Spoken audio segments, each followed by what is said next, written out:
She's passionate about telling stories of amazing women who are rocking the world and empowering women to live, love, and thrive. Here's your host, Katherine Gray. Hi, welcome everybody. Welcome back. I am excited about my guest today. I also want to say I hope you're following us on Facebook at My360Karma and also on Twitter and Instagram. Lots of good conversations going on about women's empowerment in the new year, and we are ready to rock and roll. So today I have on a very special guest. We're going to be talking about aging in America. She's the perfect person to be talking about it. She's the president of the Jewish Home. Please give a warm welcome to Molly Forrest. Hi, Molly. How are you? I'm very, very good. Thank you. Good. Wow, you've had an amazing journey to get to where you are, and I am excited to talk about, believe it or not, I'm excited to talk about aging because we're all doing it inevitably. Yes. And you are the perfect person to be talking about, really what we can do about it, how we can prepare for it, what are the statistics, and just basically what we can expect. So I want to talk about first though your journey here. So I know you weren't born here in California; you were born in Portland, Oregon. Yeah. It's so funny. We just traveled there last year. I fell in love with Portland. Portland is a wonderful, wonderful city. An hour from the mountains, an hour from the coast, and you have all that life in Portland, and then it's right along a river, so you have everything. Was that a beautiful place to grow up? I didn't get to grow up there. We moved 1 year after I was born to Eugene, Oregon, and then 2 years later we moved to Roseburg, Oregon. So we were in the southern part of Oregon. So what was it like growing up in Oregon? Was that a good experience? Or I think in some ways it's a kind of Leave It to Beaver kind of setting. Yeah. There was a very small town, Roseburg. Very small classes, like a giant family. Leave It to Beaver. Do any of the millennials even know what that is? The ideal sort of family life. Yeah. But we had. But I loved that show. My parents had 7 children and adopted my 2 cousins who had lost their parents. Wow. And then so you I had was a family of 9 9 kids? kids. Wow. And then Grandma And where did you moved fall in that? I'm in the middle. You're in the middle. Okay. So Was that Grandma moved in when I was 6, so we had 12. It was you never lacked for a Monopoly game, a game of tag or baseball, or somebody to play chess with, and so it was a great growing up experience. That's great. And then you got into these, I know you got your nursing degree and then got into these fields of helping people, working for the county, helping people that were handicapped and mentally ill and homeless. And let's talk about that. And how and why were you attracted to that, do you think? Well, since I am a baby boomer and over 65 by several years, when I was growing up, I wanted to be a doctor. But my parents felt that as a woman, that getting into a medical school would be very difficult. And my mother said, being a doctor and on call 24 hours a day, 7 days a week, how will you raise a family? Right. So I didn't get a nursing degree. It's in English literature, which has nothing to do with where I ended up working. Right. But I moved after college. I moved with my husband to Orville, California. And I needed to get a job, partly so I could go to school for a master's. And the job offer that I got, I said to the gentleman, he said, how will you feel about working in a nursing home? Oh, I said, I'd never work in one of those places. They're dreadful. This was back in 1972. And he said, well, I'm going to hire you because you are totally wrong. This is a nursing home, but you are quite observant. And he said, why don't you think it is? And I said, well, the people are dressed. They're going out for activities. Right. The building smells good, a lot of good things. I looked at the food. It looks great. And I said, I thought you were running like a room and board hotel or someplace like that. And he said, oh, no. He said, this is a nursing home. You have potential. Yeah. So a month later, he said, if you want to learn, you have to work 6 days a week and pretty much do everything I say, but I will give you the training. You'll be my one and only. So I took anatomy, physiology, microbiology, medical terminology, all kinds of accounting classes, and I worked full-time. Then he was my first boss, and to this day I am grateful because he challenged me for lifelong learning. That's awesome. Yeah. You know, I always find in life all the different things that we do usually lead us to what we're supposed to be doing ultimately, right? And so all of these things that I heard you do in your past really led you to this path of becoming the president of the LA Jewish Home. So you brought so much experience to the table. But you did, share with me the things you did on the way up, and the things in Oregon working with homeless, and the Vagrant Hotel that you were telling me, where you help place people in housing. And I mean, that really sounds very challenging. And as people are aging and more people are homeless, I know it's going to be an even bigger problem. It already is here in LA and San Francisco. I'm sure probably in the rest of the country. What do you think we're going to do in long-term care with all of these people, and what has your experience having worked with them been as to where this is headed healthcare-wise? I think that America has accomplished a lot of its goals. In 1965, it was very unusual to find someone who had actually lived to be over the age of 70. Right. So when Medicare came out, the idea was to allow us to live longer and survive hip fracture, strokes, etc. So the advent of hospitals and Medicare and nursing homes and doctors getting paid for care all came about as part of Medicare, and it did work. Yes. We now live to longer and longer. The government didn't really anticipate that living longer also meant that some of us would need a little bit more help for chronic care. Right. Medicare is focused at acute care needs, so it deals with it when you go to the hospital immediately after that. Right. Or you have a minor procedure and you get home health. But there is nothing about Medicare that deals with chronic care issues. Wow. Yet 87% of healthcare dollars spent in America go for chronic care issues. So while people are all screaming about Medicare takes up so much money, it only really applies to 5% of the medical issues. Medicare is actually 20% of the Medicare dollars are the discretionary. 20% of our Medicare of our overall discretionary is Medicare dollars. Mm-hmm. And the welfare is a little bit less. I think it's like 16%. Mm-hmm. But when you add up everything that America pays for health care in 2016, we spent $3.3 trillion. Right. But 5% of Medicare beneficiaries and 5% of the people on the welfare health program ate up 50% of $3.3 trillion. Wow. So since that is a lot of, you have a chronic issue, it gets exacerbated. The 5%ers are in the hospital 8 to 12 times a year. So if you have a program that actually can help people be maintained and stabilized at home, then you can save Medicare money and Medi-Cal money. And the people are happier because everyone would rather be sick and be at home in their own bed. Now, I'm so surprised for you saying that, since you run a home, because I want to talk about that. Only 5% of people actually go to a home, right?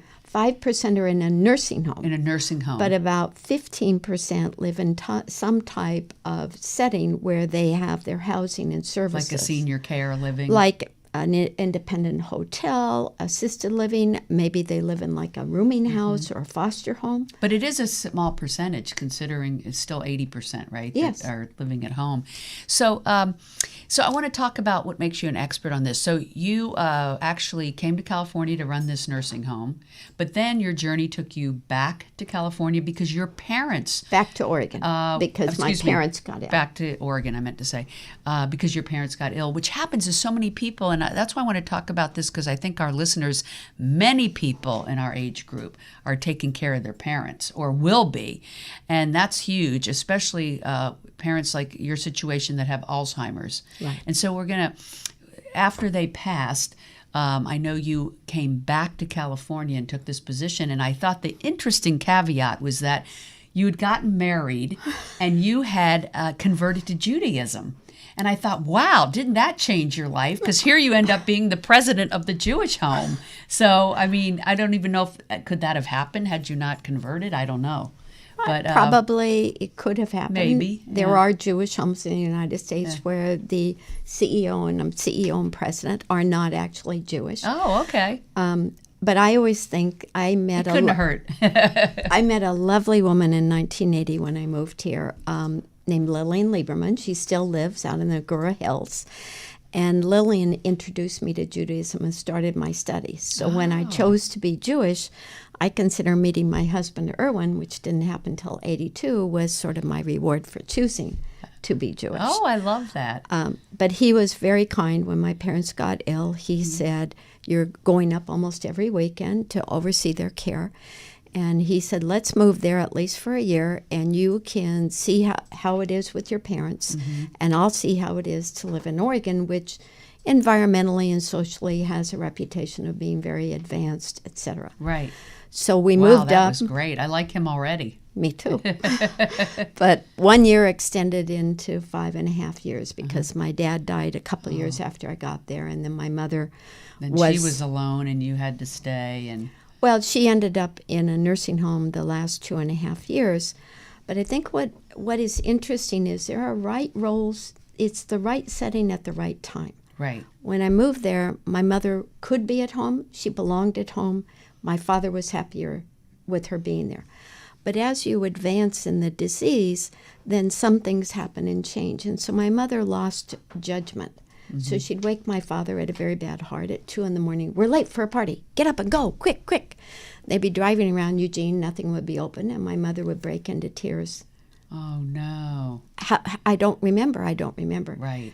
So my father's health was in danger. And then my mother became very intolerant of the home caregivers, kept trying to throw them out the door, lock them outside. Right. Alzheimer's is not an easy thing to deal with. Very, very difficult. Right. And no matter, even coming up there and having worked from 72 to 1990 in dealing with senior care, in care alternatives, home care, I never knew what I didn't know until I moved up to take care of my mom and dad. And, taking care of your mom, I think, really had such an impact on what you were going to do next, which was come back here in 96, 15 years ago, and become the president of the Jewish Home.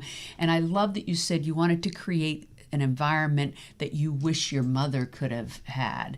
And I think that's a beautiful thing. And but had you not had that experience, you might not even have understood what she needed or should have had. So I don't think I would have had the same sensitivity of looking at it through my mother and father's eyes. Right.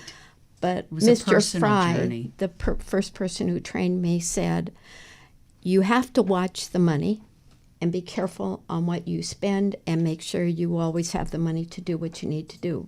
But he said every day you must walk through and you must feel proud of what your staff does in the building and the operation you have, because staff who work in elder care are extraordinary human beings. I agree. I know even when my dad passed, I know the caretakers were just amazing. I used to just be amazed at what they're able to do, and I just thought, wow, I don't know that I could ever do that. They are like earth angels, aren't they? Yes. Yeah. Yes. Yeah. And I have never found that they do not want to do what's right, and often they're my best advisors, because when we have had challenges, I've always been able to meet with the employees. It's a little bit more difficult now because we have many more than we had. We serve 4,000 seniors a year. So in residence with us is about 1,250. So the rest is all out in the community, which I think is the right direction we need to go. But when somebody does need some extra support and round-the-clock care and wants the security of knowing they need help, they just press a button and someone is there, then being able to have absolutely fine quality in a setting where they are with others. I think that's an absolute must, is that in order for people to have a quality life as they get older like that, to have community. So do you think because of that, because the isolation is bad for one's health and mind, do you think it's going to change that more and more people will move into assisted living? Like, I know there's a huge baby boomer segment happening right now that's getting older. Right. That would include us. Yes. And I know you said there's like 60 million of them on Medicare now. It's going to be 77 million. In huge, 10 years. Huge, yeah. So what would be your advice to people in that baby boomer sector or anybody that's getting older to prepare for getting older? Should we be looking at where we might move to. I know you said if you're going to stay in your home, be sure you're, by the time in your 60s, you're buying something on a one level so that in your 70s and 80s, you're one level. But how do we perpetuate community? And one of the things you told me you're opening in the Valley is this center that's going to be like a membership thing where people can go, and there's going to be programs and yoga and fitness and classes, and maybe it's that, like if you did want to stay in your home, like to belong to some sort of community center where all these things are happening, because that's a great question. Yeah. And we have to, as Americans, and for a long time we've been facing the fact that seniors are going to be a greater and greater percentage of our population. Yeah, because a lot are going to get older. Not me and you, but other people. 2030, we will have more people over the age of 65 than under 18 for children. Yeah. And if we come together as a community and decide that we can do things to make a difference. So when you talk about what we hope to create is a longevity center, so people would be able to say, I want a membership there. They have a clinic. I can see doctors. I can get my teeth cleaned. I can go to the cyber cafe and work. I can go to a class on how to use my new iPhone. I can swim, work out. I can go to an educational program. But all across America, individuals, it's called building community, and it used to be, frankly, women who built a community. Mm-hmm. We had the potluck suppers, everybody bring a thing to the Grange Hall, right. Which in Oregon we did a lot around Grange Halls. But every community, you find a space and you draw people in and you arrange for them to have educational programs and an opportunity to share a meal. So at Jewish Home, 22 years ago when I started, we had about 100 volunteers every month who came to the home to help us. We now have about 500 volunteers, and almost all are senior citizens. Now, you all started in the Valley, but now you're over here in Playa Vista, and our programs go from Lancaster to Long Beach. Oh my gosh, Lancaster to Long Beach! Wow. Our campuses, we have 3 in the Valley and 1 at Playa Vista. And where you used to you started with maybe 100 residents, now you have like 1,500, is it? We started with 500, and now we have almost 1,300 in residence. In residence, and then about 4,000 you help in total. Yeah. So a lot of them will come for like short-term rehab and go home, and then we might follow them home to support them to make sure they get home and they stay home. That's a lot of people. Because that's the goal. Yeah. But if you have a friend who goes to the hospital or isn't well, what do you do? Right. You bring food. You call to check on how they are. You offer to come in and help them with something. And if you're a family member, maybe you pay for a caregiver.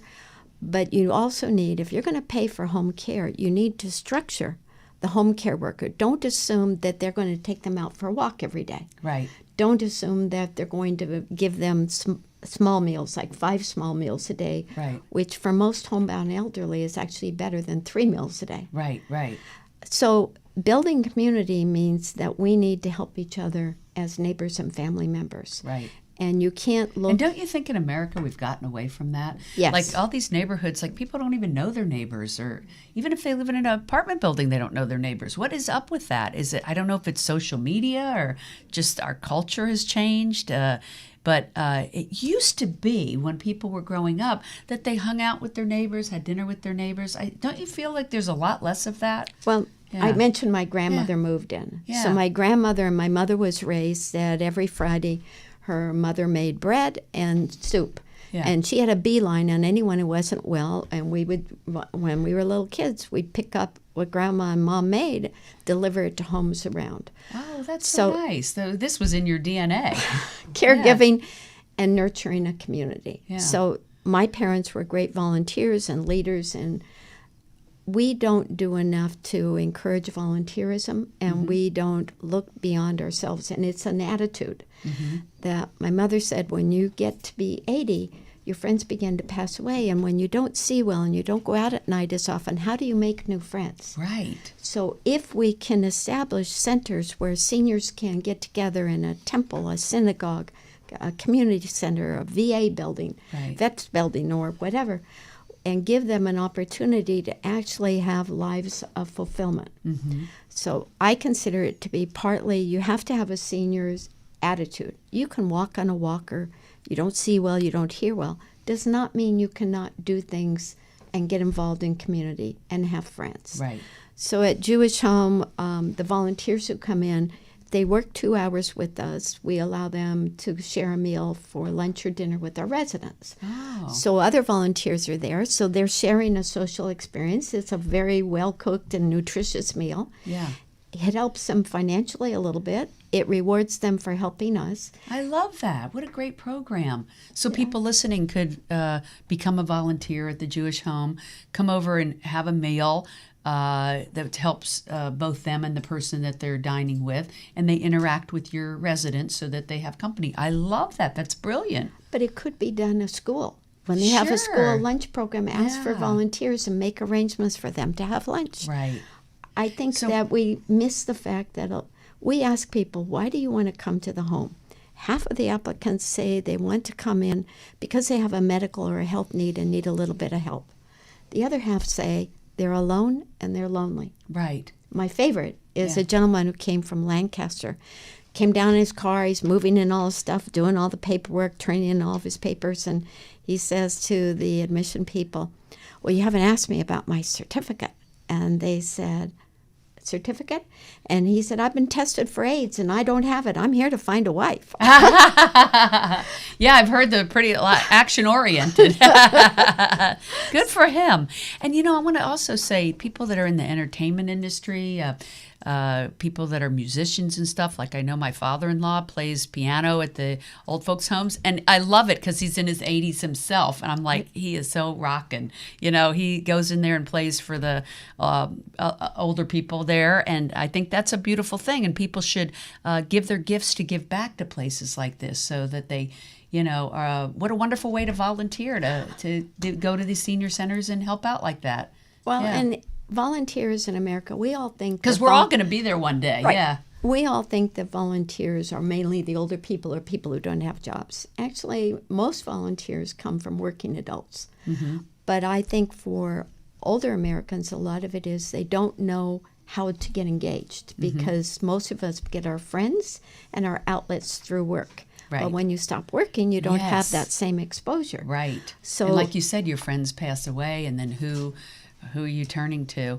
So I know this would go so fast, and we have to wrap up. But aging is such a huge thing. So many of our listeners are, I'm sure, are thinking about their future. I know you and I talked about ways for people to prepare. Obviously, it's important to continue to exercise. Not just your body, but your brain. Absolutely. Continue to socialize. And for those that can, if they haven't already, get long-term care if they can, and start looking at what might be an alternative if they couldn't live at home, or what community centers are out there for meeting new people and socializing, like what opportunities are there. But be sure not to isolate and not to let their parents isolate. Right? That's right. Yeah. And distance caregiving is more and more as younger people move away from their parents. Yes. But the biggest thing is to make sure that they have access, that they're not alone sitting in a house or an apartment.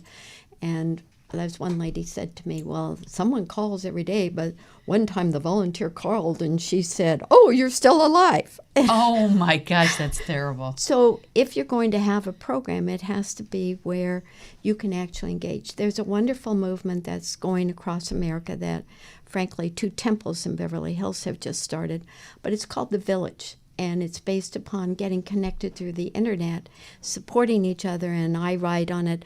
I really want to go to this theater production, and someone else in the village says, well, I'd like to go, and pretty soon you have 6 people that are going to go to dinner and meet Now, let there. me ask you this. So these people know how to use the internet? Well, actually, the fastest growing segment to use the internet and computer are people over 65. Oh my God, I love it, because I know my parents-in-law, they actually do use the computer in their 80s. I'm so impressed. And I think, so a message might be that if your parents are not internet savvy and you don't live near them, be sure to help them get internet savvy enough that they could look up something like The Village. What a wonderful idea. Or start Yeah. a village in their community, but they can do it with a church, a synagogue, any community organization where the members are getting older, figure a way to still engage and offer opportunities for them to pursue lifelong learning. And in order to get on the Village, they just Google the Village? They can Google the Village, and then they need to find a local sponsor. So, I love that. What a great piece of advice to wrap up with. Yeah. Well, thank you. Like I said, I know everybody's getting older except you and me, so I'm glad we had this conversation. Me too.